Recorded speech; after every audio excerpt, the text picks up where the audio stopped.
تو عزیزان محترم، میرے آقا کریم صلی اللہ علیہ وسلم ارشاد فرماتے ہیں کہ جس سینے میں قرآن ہوگا اس کو مٹی نہیں کھا سکتی اور جہنم کی آگ نہیں جلا سکتی۔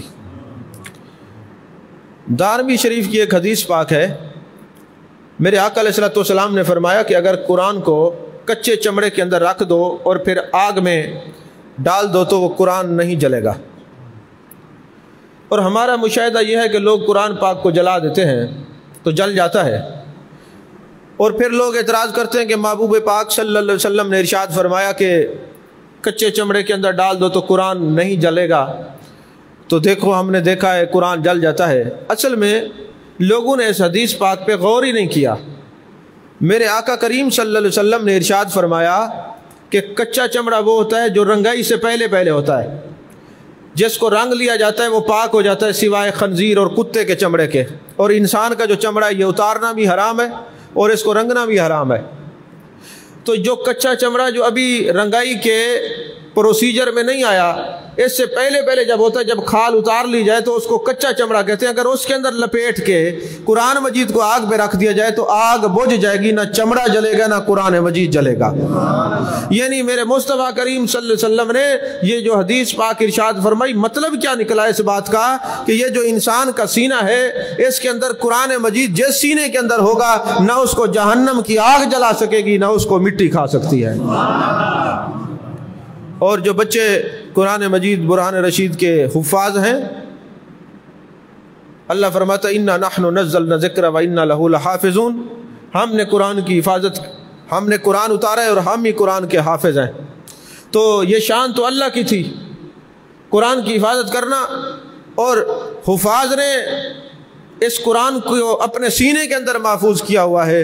تو جو والدین قرآن کو محفوظ کرنے کے لیے اپنے بچوں کو مدارس میں بھیجتے ہیں تو اللہ تبارک و تعالیٰ کے محبوب نے فرمایا قیامت والے دن ان والدین کو جن کے بچے حافظ ہوں گے نور کے تاج پہنائے جائیں گے۔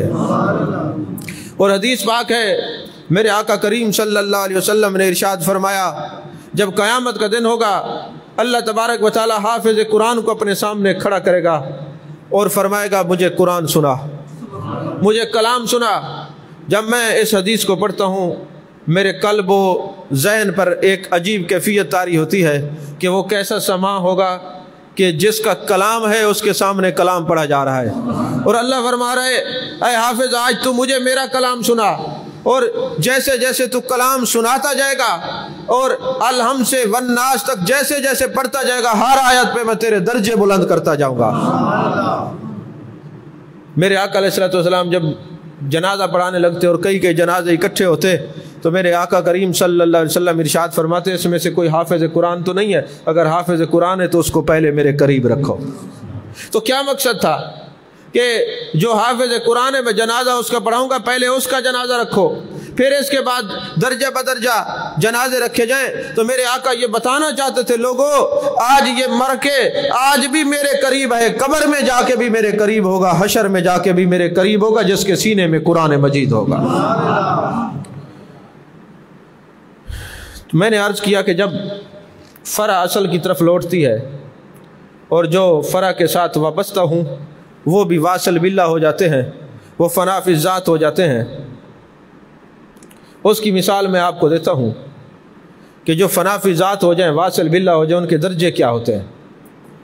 دیکھیے حضرت فاروق اعظم رضی اللہ تعالیٰ عنہ جب مدینے کے اندر زلزلہ آیا تو حضرت فاروق اعظم نے فرمایا اسکن یا ارض، ٹھہر جا زمین، بتا کیا میں نے عدل نہیں کیا؟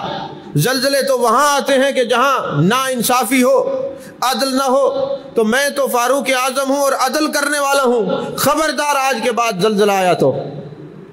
آج کتنا سپر پاورز کنٹریز بن چکی ہیں، ممالک بن چکے ہیں، وہ یہ تو بتا سکتے ہیں کہ زلزلہ کہاں سے شروع ہوا، اس کا محل کیا ہے، یہ کتنا کلومیٹر گہرا ہے، کتنا کلومیٹر تک یہ مار کرے گا؟ خدا کی قسم وہ بتا تو سکتے ہیں، زلزلے کو روک نہیں سکتے، اس کو روکنا محمد عربی کے غلاموں کی شان ہے۔ حضرت فاروق اعظم نے زلزلے کو روکا، آج تک زلزلہ نہیں آیا۔ یہ وہ لوگ ہیں جو قرآن بھی پڑھتے تھے، صاحب قرآن سے تعلق بھی رکھتے تھے، فناف ذات بھی تھے، انہوں نے بتا دیا کہ نبی کے جو غلام ہیں وہ ایک دفعہ جب ٹھوکر مار دیتے زمین بھی سمجھ جاتی ہے کہ اب زلزلہ نہیں آنا، یہ حضور کے غلاموں کی شان ہے۔ عزیزان محترم، میرے آقا علیہ الصلوۃ والسلام کے غلام حضرت خالد بن ولید اور حضرت سعد بن ابی وقاص رضی اللہ تعالی عنہ، یہ دونوں صحابی جا رہے ہیں، جنگ کے لیے جا رہے، دریائے دجلہ پر جب گئے نا تو لوگوں نے کہا حضور دریائے دجلہ ہے، کشتی نہیں ہے، پل نہیں ہے، کیسے کراس کریں گے؟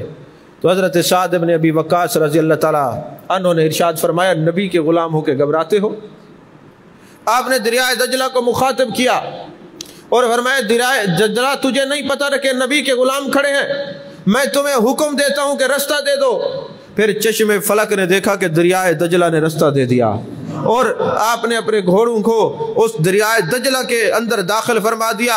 تو چشم فلک نے دیکھا، لوگ کہتے تھے یہ انسان نہیں ہے، پتہ نہیں یہ کون سی مخلوق ہیں، یہ کسی چیز سے ڈرتے نہیں ہیں، یہ کسی چیز سے پریشان نہیں ہوتے، یہ کسی چیز سے متاثر نہیں ہوتے، ان کو متاثر کر سکتی ہے تو ایک ہی شخصیت کر سکتی ہے اور ایک ہی کتاب کر سکتی ہے، وہ شخصیت محمد عربی صلی اللہ علیہ وسلم کے چہرے کی ہے، آپ کی ذات مبارکات کی ہے، اور وہ قرآن مجید ہے جس سے یہ متاثر ہو سکتے ہیں۔ دنیا کی کوئی چیز نبی کے غلاموں کو متاثر نہیں کر سکتی۔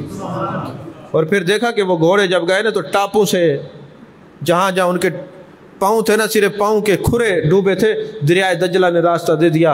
اور حضرت سعد بن ابی وقاص نے کہا، نبی کے غلاموں تمہیں پریشان ہونے کی ضرورت کیا ہے؟ اچھا بتاؤ کسی کی کوئی چیز گر گئی ہو تو ابھی تمہیں دریا سے لے کے واپس کرتا ہوں۔ یہ وہ لوگ تھے جو اس رسی کو مضبوطی سے پکڑے ہوئے تھے، قرآن مجید برہان رشید کو مضبوطی سے پکڑے ہوئے تھے۔ تو حضرت سعد بن ابی وقاص کو ایک نبی کے غلام نے کہا، صحابی رسول صلی اللہ علیہ وسلم نے کہا، حضور میرا لکڑی کا پیالہ گر گیا ہے۔ حضرت سعد بن ابی وقاص نے فرمایا کہ اے دریا جلدی کر پیالہ واپس کر، تجھے نہیں پتہ نبی کے غلام ہیں؟ پھر چشم فلک نے دیکھا کہ لہروں کے ذریعے پیالہ حضرت سعد بن ابی وقاص کے قدموں میں آ گیا۔ وہ معزز تھے زمانے میں مسلمان ہو کر اور ہم خار ہوئے تارے کے قرآن ہو کر۔ یہ امامت جن لوگوں کو نصیب ہوئی ہے یہ وہ لوگ ہیں جو محبوب علیہ الصلوۃ والسلام کے سچے پکے غلام ہیں۔ ایک واقعہ میرے ذہن میں آ رہا ہے، میں جب اس واقعے کو پڑھتا ہوں نا تو مجھے رشک آتا ہے حضرت صدیق اکبر، حضرت فاروق اعظم رضی اللہ تعالیٰ عنہ کی ذات بابرکات پر۔ ایک آدمی غیر مسلم ہے، ابھی کلمہ بھی اس نے نہیں پڑھا۔ اب یہ دو روایت، ایک لڑکی کی روایت بھی کتابوں میں ہے، ایک حبشی غلام کی بھی ہے، واقعہ ایک جیسے تو میں ملا کے بیان کر رہا ہوں۔ تو آپ کے دور کا واقعہ ہے کہ وہ کسی یہودی کا غلام تھا، تو مٹی کا تیل لے کے آ رہا تھا، کنستر ایک ڈبہ اس کے سر پر تھا، اس کو ٹھوکر لگی اور زمین کے اوپر وہ گرا، وہ تیل، مٹی کا تیل زمین پی گئی۔ تو وہ آیا حضرت فاروق اعظم رضی اللہ تعالیٰ عنہ کی بارگاہ میں، رونے لگ گیا اور کہنے لگا، حضور آپ بیت المال سے مجھے دے دیں۔ آپ نے فرمایا بیت المال مسلمانوں کا حصہ ہے، یہ کافروں کے لیے نہیں ہے، یہ مشرکین کے لیے نہیں ہے۔ لیکن ہاں ایک بات ضرور ہے، فاروق اعظم کا دور ہو اور زمین تیرا تیل پی جائے یہ نہیں ہو سکتا، چل تجھے زمین سے تیل واپس کرواتا ہوں۔ جب آپ اس مقام پر آئے نا تو آپ نے فرمایا، زمین تو مجھے جانتی ہے میں کون ہوں؟ مجھے امیر المومنین عمر بن الخطاب کہتے ہیں، میں نبی کا غلام ہوں، جلدی کر اس کا تیل واپس کر۔ آپ کا یہ فرمانا تھا، زمین نے تیل ابلنا شروع کر دیا۔ آپ نے اس حبشی غلام کو کہا، اب اتنا ہی اٹھانا جتنا تیرا حصہ ہے، ورنہ یہ سوٹا درا تیرے لیے بھی تیار ہے۔ اب اتنی بڑی کرامت دیکھنے کے بعد وہ کون ہے کہ جو کافر ہوگا؟ اتنی بڑی کرامت دیکھنے کے بعد کہ نبی کے غلاموں کی یہ شان ہے کہ زمین ان کی بات مانتی ہے، تو خود امام الانبیاء کا عالم کیا ہوگا؟ یہ شان خدمتگاروں کی سردار کا عالم کیا ہوگا؟ اب کھڑا ہے، رو رہا ہے۔ آپ نے فرمایا اب کیوں روتا ہے؟ حضور اتنا بڑی کرامت دیکھوں اور پھر کافر رہوں، کلمہ پڑھا دیجئے۔ میرے آقا نے کلمہ پڑھایا، پھر رو رہا ہے۔ میں حضرت فاروق اعظم نے کلمہ پڑھایا پھر رو رہا ہے. آپ نے فرمایا اب کیوں روتا ہے؟ کہنے لگا حضور جب جاؤں گا میرا مالک مسلمان نہیں ہے مجھے مارے گا. فرمایا نہیں، آج جو بھی تیرے چہرے کو دیکھے گا نا اب تو دین محمدی کا سپاہی ہے، جس کی نظر تیرے چہرے پہ پڑے گی وہی مسلمان ہو جائے گا. اب حبشی تھا، چہرہ نور نلا نور ہو گیا. جب اپنے مالک کے پاس آیا تو اس نے کہا تو گیا تو جب تھا سیاہ فام تھا، آیا ہے تو تیرا چہرہ روشن ہے. اس نے کہا یہ جو جسم کی میری سیاہی تھی یہ میرے قبیلے اور خاندان کی وجہ سے تھی، اور اب جو نور ہے یہ اسلام کا نور ہے اور صاحب قرآن کا نور ہے اور نبی کے غلاموں کی نظر کا نور ہے. تو وہ قریب گیا تو خوشبو اسلام نے اسے بھی اپنی لپیٹ میں لے لیا، اس نے بھی کلمہ پڑھنا شروع کر دیا. یہ وہ لوگ تھے جن کا تعلق قرآن پاک سے تھا. تو عزیزان محترم ایک مشہور واقعہ آپ سنتے رہتے ہیں کہ نبی پاک صلی اللہ علیہ وسلم کے ایک صحابی ہیں جن کا نام سفینہ ہے. سفینہ کہتے ہیں کشتی کو. بس محبوب نے جو فرما دیا سفینہ، آپ واجد میں آگے فرمایا جتنا مرضی ہے سامان رکھ دو. تو آپ جا رہے تھے، راستے میں شیر آ گیا. جب شیر آیا تو حضرت سفینہ نے کہا کہ تو نہیں جانتا میں کون ہوں؟ میں نبی کا غلام ہوں، تو بھی نبی کا غلام ہے. جب محبوب علیہ السلام کا نام لیا تو شیر نے رستہ چھوڑ دیا، اور کتب کے اندر ہے کہ منزل تک چھوڑ کے آیا. تو ایک شیخ الحدیث صاحب یہ بیان فرما رہے تھے، ان کا انداز بھی ماشاءاللہ بڑا خوبصورت تھا. آپ نے فرمایا کہ حضرت سفینہ نے شیر کو یہ کیوں نہیں کہا کہ میں بھی اللہ کا بندہ ہوں اور تو بھی اللہ کی مخلوق ہے؟ کہا اس لیے کہ شیر کہتا بھی میں بھی اللہ کی مخلوق ہوں، تو بھی اللہ کی مخلوق ہے، پھر اللہ کی مخلوق کا شکار تو میرے اوپر جائز ہے نا. اگر بچنا ہے تو نبی کی غلامی میں آنا پڑے گا. بچت ہوگی تو دامن مصطفیٰ صلی اللہ علیہ وسلم سے ہوگی. آپ پورے قرآن مجید برہان رشید کا مطالعہ فرمائے نا، تو جب اللہ تبارک و تعالیٰ نے کفار کو بھی مخاطب فرمایا کل یا ایھا الکافرون کا فرمایا، منافقین سے بھی خطاب فرمایا، مجوسیوں سے، تورانیوں سے، نصرانیوں سے، سکھوں سے، غیر مسلمان سے آپ نے خطاب فرمایا.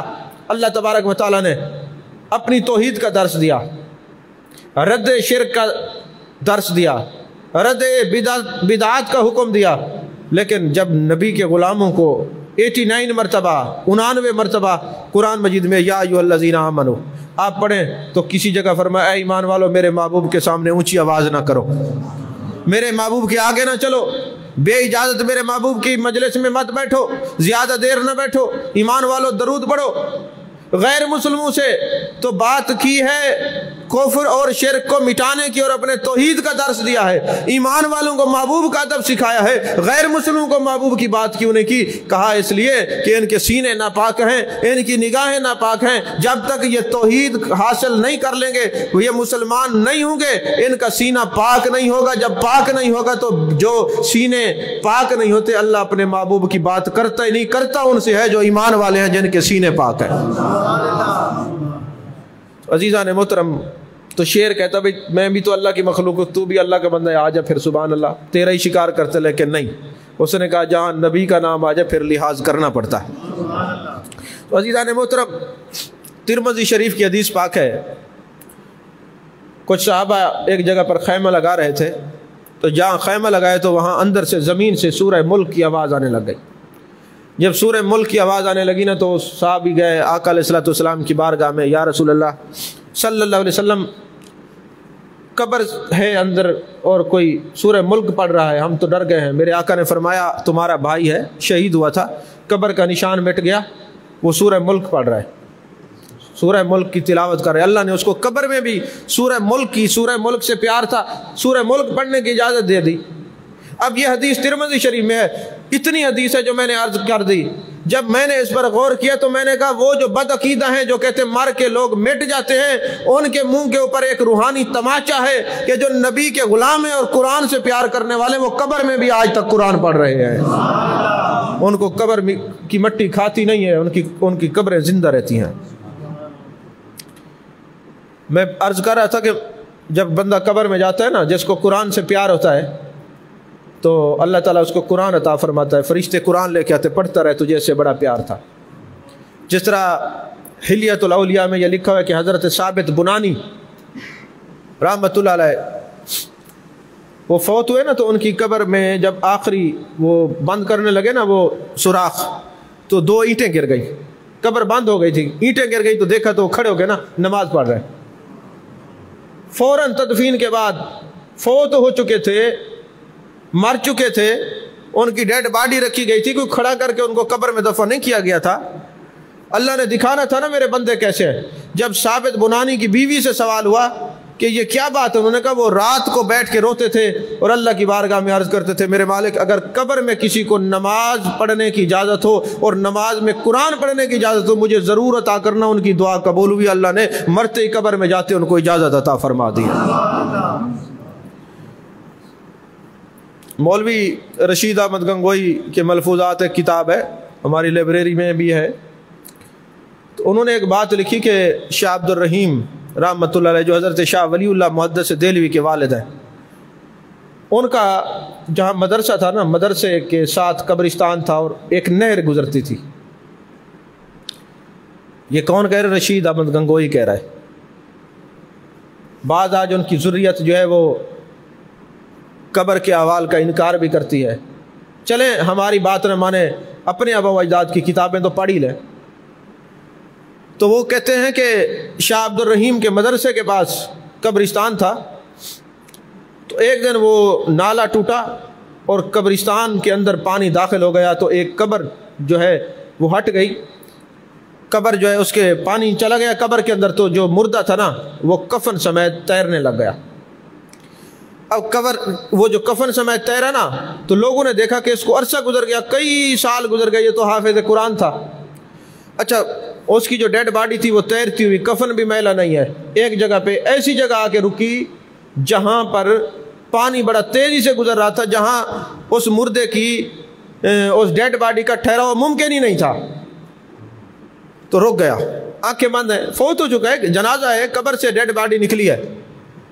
اتنے میں دوسری قبر پھٹی اور وہ جنازہ آیا تو وہ بھی حافظ قرآن کا تھا.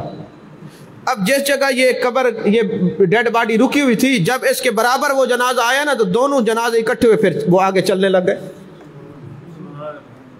جب چلنے لگے تو پتہ چلا، وہ مولانا لکھتے ہیں کہ وہ دونوں حفاظ تھے اور دونوں پیر بھائی تھے اور دونوں بیٹھ کے رمضان شریف میں دور کیا کرتے تھے. جب فوت ہو گئے ان کی قبریں اکٹھی بنی، آنکھیں بند ہیں، لیکن ایک میت دوسرے کا انتظار کریے. جب اکٹھے ہوئے پھر آگے انہوں نے بہنا شروع کر دیا تو کہتے مجھے فوراً قرآن کی آیت سمجھ میں آ گئی، اللہ خلا یومئذ بعضهم لبعض عدو الا المتقین. مرنے کے بعد سارے رشتے قیامت والے دن دشمنی میں بدل جائیں گے، متقین کا رشتہ کام آئے گا. ایک متقی تھا تو دوسرے متقی کے جنازے کا انتظار کر رہا تھا، آنکھیں بند ہیں لیکن پتہ ہے کہ ان کی باڈی بھی آنے والی ہے، ان کی روح دیکھ رہی ہے. اب جب اکٹھے ہوئے تو آگے تیرنے لگے. یہ حافظ قرآن کی شان ہے کہ مرنے کے بعد ان کا کفن بھی میلا نہیں ہوتا اور ان کی جو حواس ہیں وہ بھی برقرار رہتے ہیں، ان کو یہ بھی پتہ ہوتا ہے. سمجھ میں آئی یہ بات کہ نہیں آئی؟ حضرت امام فخر الدین رازی رحمۃ اللہ علیہ لکھتے ہیں تفسیر کبیر کے اندر حدیث پاک، میرے آقا علیہ الصلوۃ والسلام کی مجلس لگی ہوئی ہے، حضرت عزرائیل علیہ السلام آتے ہیں اور میرے آقا علیہ الصلوۃ والسلام کے ایک صحابی کی طرف اشارہ کرتے ہیں، یا رسول اللہ صلی اللہ علیہ وسلم ان کا وقت آ گیا ہے، ان کا وصال ہونے والا ہے، میں ان کی روح قبض کرنے کے لیے، کیونکہ آپ کی مجلس میں بیٹھا ہے اس لیے آپ سے اجازت لینا ضروری ہے. حضور ان کا وقت پورا ہو گیا ہے، میں ان کو لینے کے لیے ان کی روح قبض کرنی ہے.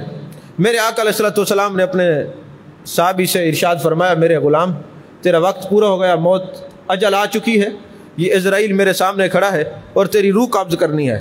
اب وہ پریشان نہیں ہوئے. ایک سوال کیا، یا رسول اللہ صلی اللہ علیہ وسلم کوئی عمل ایسا بتا دیں کہ اللہ تبارک و تعالی بغیر حساب مجھے جنتی کر دے. فرمایا ایسا کر، جا کے قرآن پاک کے چند صفحات اٹھا کے لیا، کیونکہ اس وقت قرآن کتابی صورت میں نہیں تھا، یا چمڑے پہ لکھا جاتا تھا یا ہڈیوں کے اوپر یا درختوں کے پتوں کے اوپر. میرے آقا علیہ الصلوۃ والسلام نے فرمایا جا چند صفحات قرآن پاک کے لیا. جب وہ صحابی رسول لے کے آئے نا، میرے آقا علیہ الصلوۃ والسلام نے پڑھانا شروع کر دیا اور فرمایا میں تجھے پڑھاؤں گا، تو پڑھتا رہے، کیونکہ خیرکم من تعلم القرآن وعلمہ، تم میں سے بہتر یہ ہے جو قرآن سیکھے اور سکھائے۔ تو نے سیکھنے کی تو نیت کر لے، تجھے میں خود پڑھاتا ہوں، اگر تو پڑھتے ہوئے دنیا سے چلا گیا، تیری روح پرواز کر گئی، تو تجھے قبر میں سوالات میں بھی آسانی ہوگی، شہادت کی موت مرے گا بغیر حساب کے، تجھے اللہ جنت ہی فرما دے گا۔ سمجھ میں آ رہی ہے بات کہ نہیں آئی؟ تو عزیزان محترم، ایک دفعہ حضرت عبداللہ بن عباس عمر میں چھوٹے تھے، لیکن جب حضرت فاروق اعظم رضی اللہ تعالیٰ عنہ کی مجلس میں آتے نا تو آپ حضرت عبداللہ بن عباس کو اپنی مسند پہ بٹھاتے تھے۔ تو بعض صحابہ نے اعتراض کیا کہ حضور یہ تو عمر میں ہمارے پوتوں کے برابر ہے، آپ اس کو اپنی مسند پہ بٹھا دیتے ہیں۔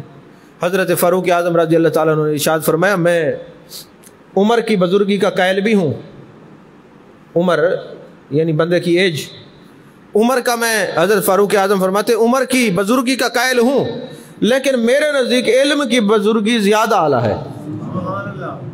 انہوں نے کہا حضور کیا ان کے پاس علم زیادہ ہے؟ فرمایا ہاں علم زیادہ ہے۔ تو حضرت فاروق اعظم رضی اللہ عنہ نے صحابہ سے پوچھا اچھا ایسا کرو کہ جو سورہ نصر ہے نا اس کو پڑھو ذرا۔ انہوں نے پڑھا، فرمایا اس کا ترجمہ کرو۔ ترجمہ کیا ہے؟ انہوں نے ترجمہ بھی کر دیا۔ آپ نے فرمایا عبداللہ بن عباس انہوں نے بھی قرآن کو پڑھا ہے، ترجمہ کیا ہے، اب تم بتاؤ کہ سورہ ناصر کو پڑھنے کے بعد تم نے کیا سمجھا ہے؟ انہوں نے کہا جی اس میں سرکار کے وصال کی خبر ہے،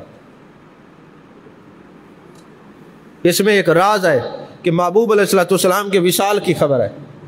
تو پتہ چلا حضرت فاروق اعظم کیا سمجھانا چاہتے تھے، صرف ترجمے سے قرآن پڑھنا افضل نہیں، اصل تو بات ہے راز سمجھ آ جائے۔ سمجھ میں آئی ہے؟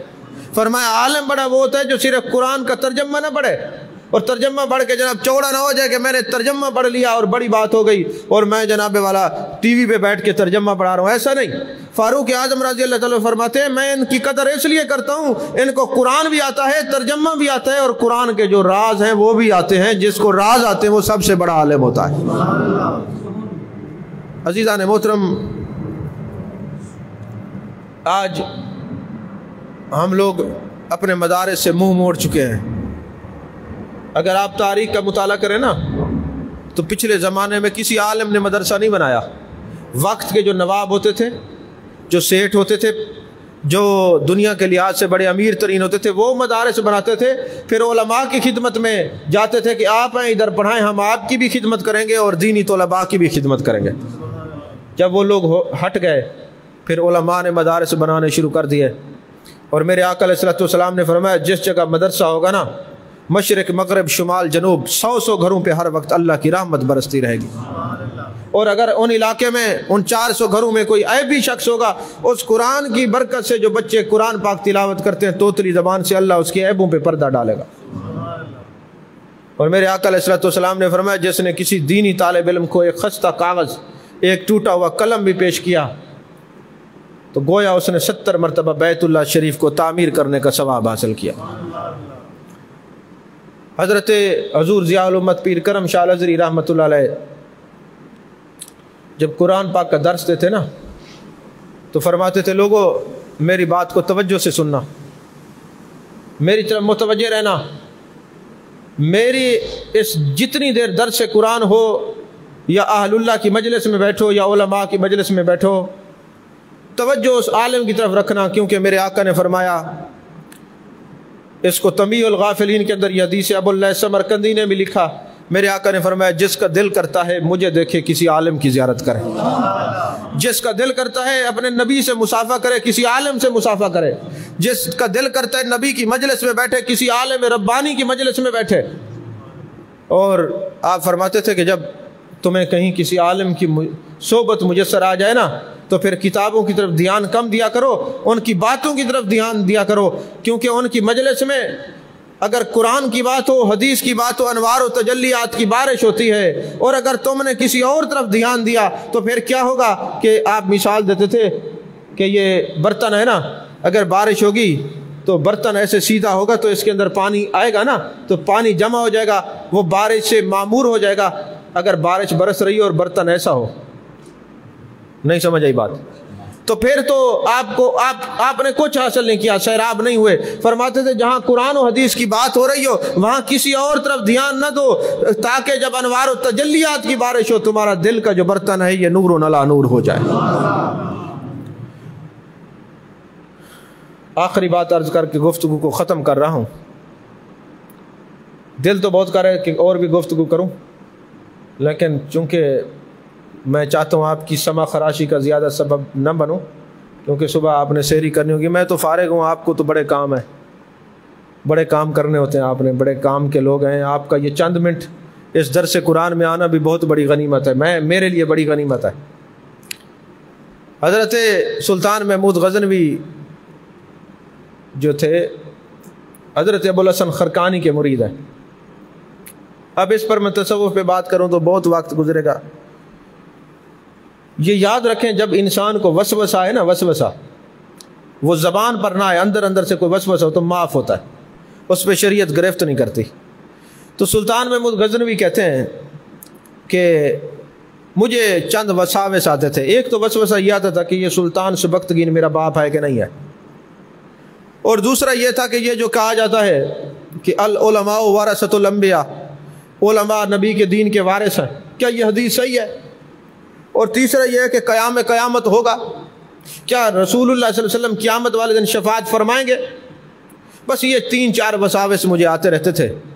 ایک دن میں رات کو گشت کر رہا تھا تو میرے ساتھ جو ساتھی تھے ان کے پاس سونے کی شمعیں تھیں، روشن دان تھے، روشنی والے دیے تھے بڑے بڑے۔ اچھا اکثر علماء یہ بیان کرتے ہیں نا تو ان کو حوالے کا نہیں پتہ۔ ایک کتاب ہے جس کا نام ہے تاریخ فرشتہ۔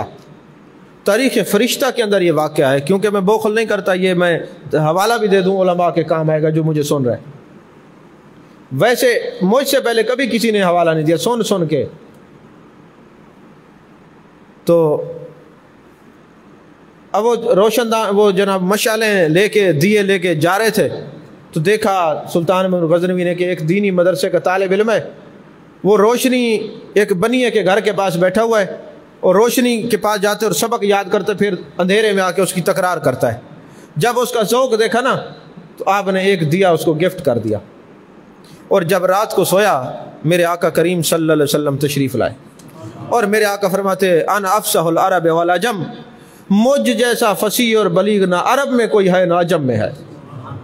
تو خیر الکلام ما قل و دل، بہترین کلام وہ ہوتا ہے جو مختصر ہو مگر چھوٹے کلام کے اندر اس کے اندر بڑے بڑے اسرار اور رموز چھپے ہوئے ہوں، سمندر کے سمندر چھپے ہوئے ہوں۔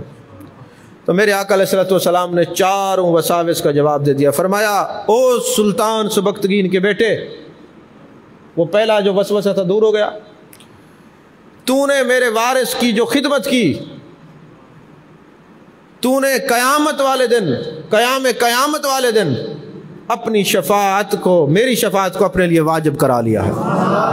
یعنی ایک ہی جملے میں 4 سوالات کے جوابات عطا فرما دیے۔ تو دوستو قرآن بہت بڑی نعمت ہے۔ اس وقت کسی نے محبوب علیہ الصلوۃ والسلام کی کوئی خاص پکی نشانی دیکھنی ہو نا، اوریجنل وہ قرآن مجید برہان رشید ہے۔ اور میرے آقا فرماتے جب تمہارا دل کرے کہ تم اللہ سے باتیں کرو تو تم نماز پڑھا کرو، اور جب تمہارا دل کرے کہ اللہ تم سے گفتگو کرے تو قرآن پڑھا کرو۔ اللہ تبارک و تعالی ہمیں ہم وقت قرآن مجید برہان رشید سے جڑے رہنے کی توفیق عطا فرمائے۔ وآخر دعوانا ان الحمد للہ رب العالمین۔